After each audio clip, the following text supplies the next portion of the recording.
جی السلام علیکم. وعلیکم السلام. جی کون؟ میں دیبا بات کر رہی ہوں اسلام آباد سے. جی جی نور مقدم کیس کی آگاہی ہے آپ کو. آپ کی گورنمنٹ اس کو فالو بھی کر رہی ہے. کافی حد تک ایویڈنس مل چکے ہیں کہ آپ ایسے اقدامات یقینی بنائیں گے تاکہ مستقبل میں ایسے واقعات سے بچا جا سکے. راولپنڈی اور اسلام آباد میں چوری ڈکیتی عام ہو چکی ہے. اگر کیپٹل کی یہ سچویشن ہے تو باقی شہروں کے کیا حالات ہوں گے، آپ رائے دیں گے؟ مجھے سمجھنے ہیں کیا نور مقدم کیس کے حوالے سے. اچھا دیکھیں یہ جو نور کا کیس ہے یہ میں خود پہلے دن سے فالو کر رہا ہوں.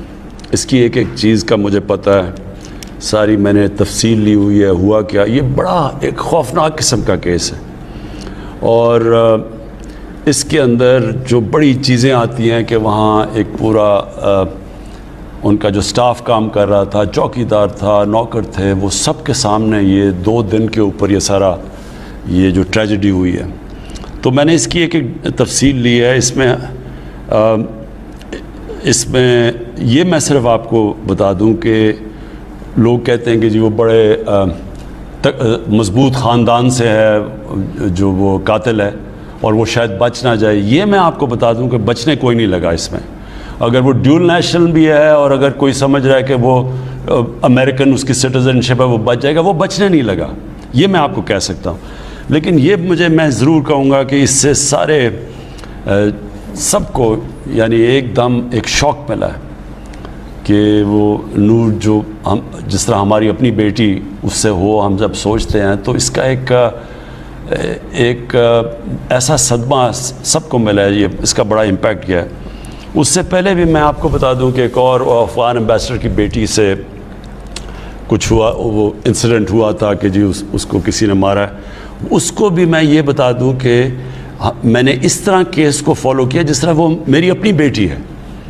افغانستان یہ ہمارے اپنے لوگ ہیں، ہم افغانستان کو اپنے بھائی سمجھتے ہیں. تو اس کو بھی ہم نے اسی طرح دیکھا کہ ایک چیز، اور میں پولیس کو داد دوں گا، انہوں نے ایک چیز اس کی فالو کی. یعنی جو 3 ٹیکسیز چینج کی، اس کی پورے انہوں نے اسمارٹ سٹی کے کیمرہ سے پورا اس کو فالو کیا. کدھر گئے ان کو ڈرائیوروں کو لوکیٹ کیا، ان کو انٹرویو کیا.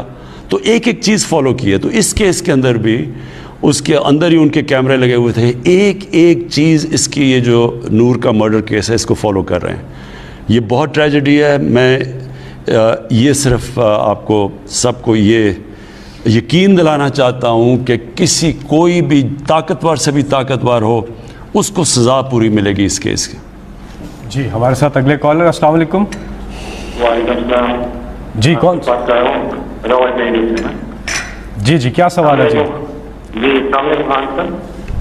خان صاحب سب سے پہلے تو آپ کا شکریہ کہ آپ نے جس طرح انوائرمنٹل ایشو پہ کام کیا ہے اور گرین ٹریز پہ کام کر رہے ہیں آلریڈی.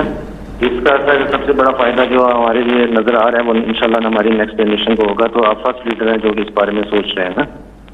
تو thank you very much for اس کے لیے نا. سر میرا سوال یہ ہے کہ آج کل ریزیڈینشیل ایریاز کے اندر کمرشل ایکٹیویٹیز بہت زیادہ ہو رہی ہیں.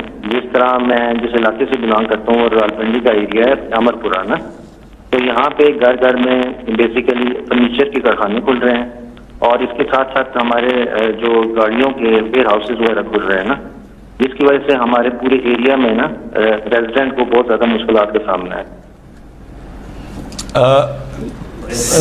ریزیڈینشیل ایریا میں کمرشل ایریا زیادہ بن رہے ہیں اور اس سے ریزیڈنٹ کو پرابلم آ رہی ہے. دیکھیں میں دونوں چیزوں کا جواب دیتا ہوں. پہلی چیز کہ سارے جو پاکستان میں لوگ یہ دیکھ رہے ہیں، میں آج سب آپ کو اب تاکید کرتا ہوں کہ ہو سکے تو آپ نے کم از کم ایک درخت ضرور لگانا ہے یہ برسات کے اندر. اور صرف لگانا نہیں، پھر اس کا دھیان رکھنا ہے، اس کی پرورش کرنی ہے. یہ میں اس لیے کہہ رہا ہوں کہ ہمارا بدقسمتی سے ملک میں جس بے دردی سے ہم نے اپنے ملک میں اپنے جنگلات تباہ کیے ہیں، ہم نے درخت کاٹے ہیں، ہم نے کوئی سوچا نہیں اپنے آنے والی نسلوں کے لیے. یہ شاید ہی کوئی ملک اپنے اوپر جس کو اللہ نے اتنی نعمتیں دی ہو، جس ملک کو اللہ نے یعنی جو اس ملک کو نعمتیں دی ہیں، شاید میرے خیال میں کسی ملک کو ہوں کہ ہمارے پاس 12 موسم ہیں، 12 کلائمیٹک زونز ہیں. ہم جو اوپر سے جب K2 سے جب ہم جاتے ہیں سمندر تک تو ہر جگہ مختلف کلائمیٹس ہیں. اس میں ہم کچھ بھی اگا سکتے ہیں, ہم اپنے جنگلات بہتر کر سکتے تھے, ہم پانی کا بہتر استعمال کر سکتے تھے, ہم اپنے دریاؤں کو ان کا دھیان رکھ سکتے تھے, ہم اپنے شہروں کا. تو ہم نے یہ کچھ نہیں کیا کیونکہ لانگ ٹرم پلاننگ نہیں کسی کی. لوگ آتے ہیں, 5 سال کا الیکشن ہوا ہے, اچھا جی میں کیا الیکشن کے اندر میں کوئی اورنج ٹرین دکھا دوں, میں کوئی میٹرو دکھا دوں اور 5 سال میں کمپلیٹ کر کے اس کے اوپر کروڑوں روپیہ خرچ کر کے کہ جی دیکھیں کتنا بڑا کارنامہ کیا. یہ کوئی کارنامہ نہیں ہے. آپ پیسے دیں آپ میٹرو لگا لیں, آپ پیسے دیں آپ ٹرین بنا. اصل کارنامہ ہے اپنے آنے والی نسلوں کی ابھی سے پرواہ کریں ہم کہ ہمارے یہ جو بچے بڑے ہوں گے تو کیا ان کو پولوشن کس طرح کے شہر ملیں گے, کیا وہاں پانی ٹھیک ہوگا, شہروں میں پانی ملے گا, گندگی کدھر جائے گی. گندگی دریاؤں میں تو نہیں ہم پھینک رہے, ہم اپنا انڈر واٹر جو زمین کے نیچے پانی ہے اس کے اندر تو زہر نہیں ڈال رہے.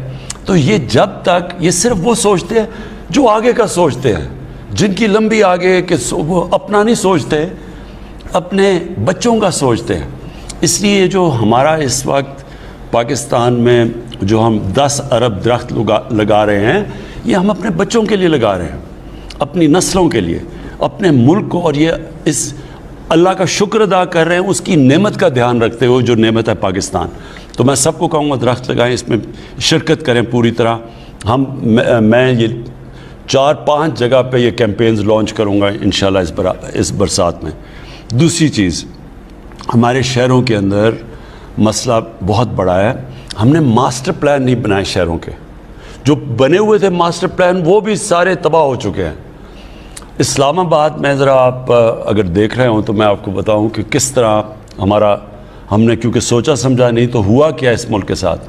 اسلام آباد ایک واحد پلانڈ سٹی تھی پاکستان کی, جس میں پتہ تھا ہر علاقے کدھر ہیں, سڑکیں کدھر بنیں گی, گھر کدھر بنیں گے, کمرشل ایریاز کدھر ہیں. وہ ماسٹر پلان بنا ہوا تھا.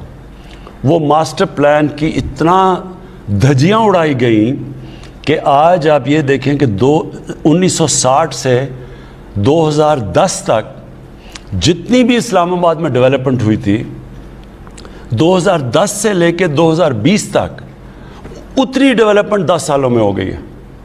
ہمارے گرین ایریاز چلے گئے ہیں, یہاں سے لے کے مری تک جائیں تو راستے میں ساری کنسٹرکشن شروع ہو گئی ہے. کسی نے یہ نہیں دیکھا کہ پانی کدھر سے آئے گا, کسی نے یہ نہیں دیکھا گندگی کدھر جائے گی, وہ ساری راول لیک میں چلی جاتی ہے یا جو جاتا ہے پنڈی کے لیے. تو اب میں نے ہر جگہ آرڈر کیا ہے کہ ہر شہر کے ماسٹر پلان بنیں گے.